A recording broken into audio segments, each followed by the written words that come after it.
آپ نے سب سے پہلے اپنے گناہوں کی سچی توبہ کرنی ہے۔ یہ کامیابی کا راز آپ کو بتا رہا ہوں۔ میں لوگوں کے وظائف سنتا ہوں، لوگ بڑے بڑے وظائف بتاتے ہیں، بڑے بڑے درس دیتے ہیں، لیکن خدا را ہم میں سے، آپ میں سے، ہم سے بہت سے لوگ ان باتوں کو پہلے سے ہی جانتے ہیں۔ مقصد کیا ہے کہ کوئی ایسا عمل بتا دیا جائے جو ہمیں واقعی کامیاب کر دے۔ تو استغفار ایک ایسا عمل ہے جو ہمیں گناہوں سے چھٹکارا دلا سکتا ہے۔ ناظرین و کرام، ہمارے گناہ ہی ہیں جس کی وجہ سے ہماری تباہی و بربادی بڑھ جاتی ہے اور ختم ہونے کا نام ہی نہیں لے رہی۔ آپ اس تباہی و بربادی سے بچنا چاہتے ہیں تو استغفار کی کثرت کریں۔ استغفار کے لغوی معنی مغفرت طلب کرنے کا ہے اور مغفرت گناہ کے شر سے بچنے کو کہتے بھی ہیں۔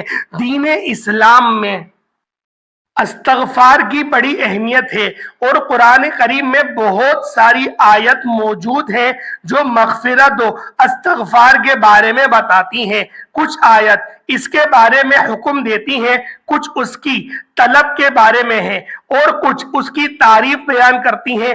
سورۃ النساء میں اللہ رب العزت نے نبی محترم محمد صلی اللہ علیہ وآلہ وسلم کو حکم دیا اور فرمایا، اور اللہ تعالیٰ سے بخشش مانگو، بے شک وہ بخشش کرنے والا اور بہت ہی مہربان ہے۔ سورہ مزمل میں رب کریم نے مومنوں کو اس بارے میں حکم دیا اور اللہ تعالیٰ سے بخشش طلب کرتے رہو، یقیناً وہ بخشنے والا بڑا مہربان ہے۔ خاتم المرسلین کا فرمان ہے، اور میں اللہ سے دن میں 100 بار بخشش مانگتا ہوں، جس سے استغفار کی اہمیت و اس کی افادیت واضح ہوتی ہے۔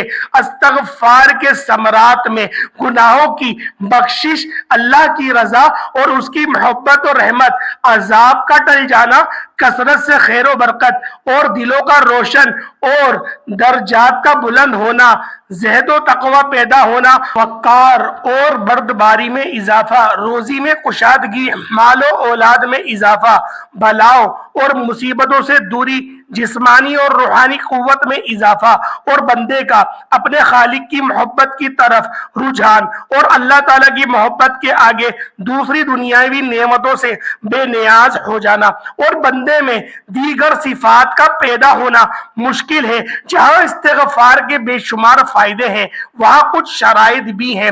ان میں اولین یہ ہے کہ اللہ تعالیٰ کو حاضر و ناظر ماننا اور اس کے لیے دل میں جذبہ اخلاص کا موجزن ہونا اور عاجزی اور انکساری کے ساتھ اللہ تعالیٰ کی طرف متوجہ ہونا اور خشوع اور خضوع کے ساتھ اس کے احکامات کو سمجھنا اور ان پر عمل کرنا۔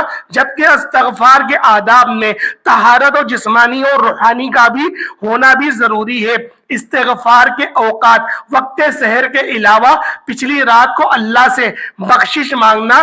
رسول کریم صلی اللہ علیہ وآلہ وسلم کا فرمان ہے کہ رب کائنات رات کے آخری تہائی حصے میں ہر رات دنیا سے قریب والے آسمان پر نازل ہوتا ہے اور کہتا ہے کہ کون ہے جو مجھے پکارے اور دعا و استغفار کرے، میں اس کی دعا کو قبول کروں، اور کون ہے جو مجھ سے سوال کرے، میں اسے عطا کروں، کون ہے جو مجھ سے مغفرت طلب کرے اور میں اسے بخش دوں۔ اور آج کا خاص وظیفہ لازمی کیجیے گا دوستو، آپ بے روزگار ہیں، آپ بے اولاد ہیں، آپ قرض دار ہیں، آپ کا کاروبار نہیں چل رہا، آپ کے گھر میں مسائل ہیں، آپ کی جتنی بھی پریشانیاں، جتنے بھی مسائل ہیں، جتنی بھی رکاوٹیں ہیں، جتنی بھی بندشیں ہیں، یہ سب ختم ہو جائیں گی اگر آپ الحمدللہ رب العالمین کا وظیفہ کریں گے، کیونکہ یہ ایک ایسی آیت ہے جو اللہ تعالیٰ کی پاکی کو بیان کرتی ہے اور اللہ تعالیٰ کا شکر ادا کرنے کی اہمیت و توفیق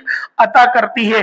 جب ہم اللہ تعالیٰ کا شکر ادا کریں گے تو وہ ہمیں غیب سے اتنا خزانہ عطا کرے گا کہ آپ خود حیران رہ جائیں گے، آپ کو سمجھ بھی نہیں آئے گا یہ دولت اور رزق کہاں کہاں سے آ رہا ہے۔ وقت کی نزاکت کو مد نظر رکھتے ہوئے آئیں آج کے وظیفے کی طرف چلتے ہیں۔ بدھ کے دن آپ یہ وظیفہ کسی بھی وقت کر سکتے ہیں، پورا دن پوری رات موجود ہے۔ آپ لوگ چاہے تو فجر کے بعد، ظہر کے بعد، عصر، مغرب، عشاء، تہجد، جس وقت بھی آپ لوگوں کو وقت میسر ہو، باوضو مصلی پر بیٹھ جائے اور تعوذ اور تسمیہ پڑھے، اعوذ باللہ من الشیطان الرجیم، بسم اللہ الرحمن الرحیم، ایک بار ہوا۔ اس طرح سے 3 بار آپ لوگوں نے پڑھ لینا ہے۔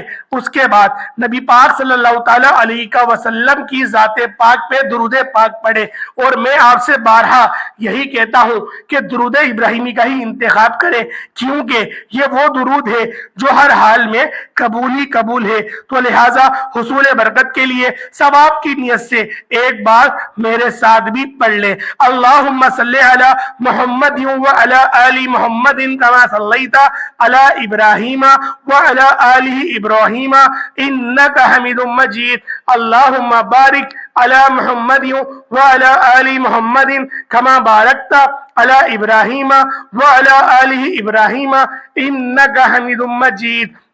دوستو، بھائیوں اور بہنوں، آپ لوگوں نے درود پاک پڑھ لیا۔ سب سے پہلے عاجزی کے ساتھ اپنے مقصد کی نیت کر لیجئے۔ جتنا بڑا آپ کا مقصد ہو، آپ لوگ یہ مت دیکھیں کہ آپ کا مقصد کتنا بڑا ہے، آپ یہ دیکھیں کہ آپ کا خدا کتنا بڑا ہے، اس کی بادشاہت کتنی بڑی ہے، وہ ہر چیز پہ قدرت رکھتا ہے۔ ان اللہ علی کل شیء قدیر، ہر چھوٹی سی چھوٹی ہر ذرے پر میرے رب کی ہی حکومت ہے۔ تو لہٰذا آپ لوگوں نے اللہ پاک کی اوپر بھروسہ اور اللہ پاک پر توکل کرتے ہوئے آپ لوگوں نے اس وظیفے کو کر لینا ہے۔ اپنی ہر حاجت کو دماغ میں رکھیں، ذہن میں رکھیں، اور آپ لوگ تنہائی میں بیٹھ جائیں، یعنی کہ کسی سے بات نہیں کرنی، موبائل استعمال نہیں کرنا۔ کچھ وقت کا عمل ہے، چھوٹا سا وظیفہ ہے، کوئی اتنا بڑا عمل نہیں ہے۔ آپ لوگ تنہائی میں بیٹھ کر لہذا دنیا سے کٹ کر اللہ پاک کی طرف متوجہ ہو جائیں، اور ایک وقت آپ لوگ مخصوص کر لیں کہ اس وقت صرف اور صرف اللہ اور بندے کا ہے، اس وقت کوئی اور مداخلت نہیں کرے گا۔ تو لہٰذا اس وقت کا آپ لوگ متعین کریں اور اللہ پاک کی حضور آپ لوگ عاجزی انکساری کے ساتھ بیٹھ جائیں، اور آپ لوگ پھر اس وظیفے کو کریں۔ جو آپ کی جو بھی حاجت ہے، جو جائز حاجت ہے، اس کو اپنے ذہن میں رکھیں۔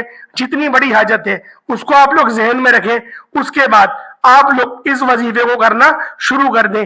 انشاءاللہ العزیز یہ وظیفہ کرتے ہی آپ کی تقدیر کے بند تالے کھل جائیں گے۔ اللہ پاک اپنی کن کے ذریعے آپ کو اتنا نواز دے گا کہ آپ لوگ گنتے گنتے تھک جائیں گے، لیکن آپ کا ختم نہیں ہوگا رزق۔ تو لہٰذا آپ لوگوں نے پڑھنا کس طریقے سے ہے، آپ لوگ ملاحظہ کریں۔ صرف اور صرف ایک تسبیح آپ نے کرنی ہے۔ تسبیح لے لیں، تسبیح نہیں ہے تو ہاتھ کی انگلیوں میں پڑھ لیں۔ صرف 100 بار آپ لوگوں نے پڑھنا ہے۔ الحمدللہ رب العالمین، کمی بیشی بالکل بھی نہیں کریے گا۔ بعض اوقات بندہ ایک دانہ کم یا زیادہ پڑ جاتا ہے، لیکن آپ نے 100 دانوں کی ایک تسبیح کرنی ہے، 100 بار پڑھنا ہے، اور جب آپ کی زبان سے نکل رہا ہو الحمدللہ رب العالمین، آپ روتے ہوئے، تڑپتے ہوئے، سسکتے ہوئے رب کعبہ سے مانگتے چلے جائیں۔ یقین کیجئے اللہ تعالیٰ آپ کی نسلوں کو شاد و آباد کر دے گا۔ جس گناہوں کی پکڑ کی وجہ سے رب نے آپ کا رزق آپ پر تنگ کر دیا ہے، آپ کے گھر میں پریشانیاں ہیں، فاقے ہیں، غربت ہے، تنگ دستیاں ہیں، اس صورت کی فضیلت و برکت سے ہر طرح کی پریشانیاں، ہر طرح کے گناہ اور ہر طرح کی بندشیں ٹوٹ جائیں گی، اور کامیابی آپ کا مقدر ہو جائے گی۔ 100 دانوں کی ایک تسبیح پڑھنی ہے، صرف اور صرف 100 دانے، صرف اور صرف 100 بار پڑھنا ہے۔ اس کے بعد دوسرے نمبر پہ جو آپ لوگوں نے وظیفہ کرنا ہے، یا رزاق یا فتاح، یا رزاق یا فتاح، آپ لوگوں نے ان 2 صفاتی ناموں کو اکٹھا پڑھنا ہے۔ یا رزاق یا فتاح، اس طریقے سے پڑھیے گا، یا رزاق اے روزی دینے والے، یا فتاح اے فتح دینے والے، ایک کشادگی دینے والے، ایک کھولنے والے، ایک رستے بنانے والے۔ تو لہٰذا یہ اللہ پاک کے 2 وہ صفاتی نام ہیں جو آپ کو کامیابیوں کے طرف لے جائیں گے۔ اگر آپ کی کامیابی میں کوئی رکاوٹ ہے تو وہ رکاوٹ ختم ہو جائے گی۔ اللہ پاک کے یہ 2 صفاتی نام بڑے ہی مجرب ہیں، بڑے ہی باکمال عمل ہیں، اور آپ لوگوں نے اللہ پاک کے یہ دو جو نام ہے یا رزاقو یا فتاحو صرف 11 بار پڑھنا ہے، صرف 11 بار، صرف 11 بار آپ لوگ پڑھیں گے، اور آپ لوگ تیسرے نمبر پر جو آخری وظیفہ ہے اب اس طرف چلتے ہیں۔ آپ لوگوں نے ایک بار، صرف ایک بار آپ لوگوں نے پڑھنا ہے اس طریقے سے، اِنَّا أَعْطَيْنَاكَ الْكَوْثَرَ فَصَلِّ لِرَبِّكَ وَانْحَرْ إِنَّ شَانِئَكَ هُوَ الْأَبْتَرُ۔ سورہ کوثر پڑھ کر وظیفہ مکمل کر دینا ہے۔ اب کامیابی کا کیا راز ہے، اس کو پڑھ کے اپنے رب کا شکر ادا کیا کریں اور اس کی پاکی بیان کریں، اپنے گناہوں کو بخشوا لیں، اب راضی کر لیں خدا کو، اور اب انعامات لینے کا وقت آ گیا ہے۔ اب آپ لوگوں نے، آپ کی فتح کا وقت آ گیا ہے۔ ہاتھ اٹھائیں اور اللہ پاک سے برکت مانگے، اللہ پاک سے رحمت مانگے، اللہ پاک سے بخشش مانگے، اللہ پاک سے جنت کا سوال کریں، اللہ پاک سے جہنم کی پناہ طلب کریں، اپنے قبر کے عذاب کو ختم کروا دیں، اپنے خاندان والے، اپنے گھر والے، اپنے ماں باپ کے لیے مغفرت مانگ لیں، جو چاہے مانگ لیں، اللہ پاک سب آپ کو عطا کرے گا۔ اور پیارے دوستوں، اس وظیفے کو آپ لوگ روزانہ کریں، روزانہ کی بنیاد پر کریں، روزانہ کریں، رب کو روزانہ راضی کریں۔ رب ایسی ذات ہے کہ وہ ایک آنسو سے راضی ہو جاتی ہے، اور جو مخلوق ہوتی ہے وہ آنسو بہا بہا کے آپ تھک جاؤ، وہ راضی نہیں ہوتی۔ تو پیارے دوستوں، امید کرتا ہوں آج کا یہ عمل، آج کی ہماری یہ کوشش، آج کی ہماری یہ کاوش آپ کو اچھی لگی ہوگی۔ اللہ پاک کے کوئی سے دو صفاتی نام کمنٹ سیکشن میں ضرور لکھیے گا۔ اپنے بھائی کو آپ اجازت دیں، انشاءاللہ پھر ایک نئی ویڈیو کے ساتھ، ایک نئے وظیفے کے ساتھ آپ کی خدمت میں ضرور حاضر ہوں گے۔ تب تک کے لیے اجازت دیں۔ السلام علیکم ورحمۃ اللہ وبرکاتہ۔